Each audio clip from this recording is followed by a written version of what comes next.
گزشتہ 20 ماہ سے بے گناہ قید اور فسطائیت کا مسکرا کر سامنا کرنے والی پاکستان کی iron lady doctor Yasmin Rashid کا جیل سے خط۔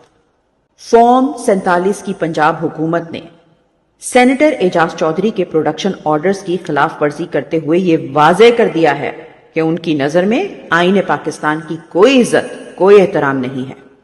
ایسا انہوں نے پہلی بار نہیں کیا، انہوں نے پچھلے سال بھی ایسا ہی کیا تھا۔ چیئرمین سینٹ جو کہ پارلیمنٹ کا ایوان بالا ہیں، ان کے احکامات کو مسترد کر دیا گیا۔ یہ واقعات دراصل حکومت کی ذہنیت کو ظاہر کرتے ہیں۔ ہم اس نازک تاریخی موڑ پر ہیں جہاں تمام انسانی حقوق سلب کیے جا چکے ہیں، فوجی عدالتوں سے شہریوں کو سزائیں ہوئی ہیں، ہمارے ہزاروں کارکنان کو جیلوں میں ڈالا گیا ہے۔ چادر اور چار دیواری کا احترام اب باقی نہیں رہا، میڈیا کی آواز بند کر دی گئی ہے۔ 26ویں ترمیم کی منظوری کے بعد ہر طرف مایوسی کا عالم ہے۔ انصاف نہ ملنے کی وجہ سے حالات مزید بگڑ گئے ہیں۔ پاکستانی عوام کہاں جائیں؟ پاکستانی نوجوانوں نے عوامی مینڈیٹ پر فارم 47 کے ذریعے ڈاکہ ڈلتے ہوئے دیکھا ہے۔ نوجوانوں کو پاکستان میں کوئی مستقبل نظر نہیں آتا۔ اب جبکہ ہم مذاکراتی مراحل میں ہیں، اس بات کا احساس کرنا ہوگا کہ تمام تر خرابیوں کو درست کیا جانا چاہیے۔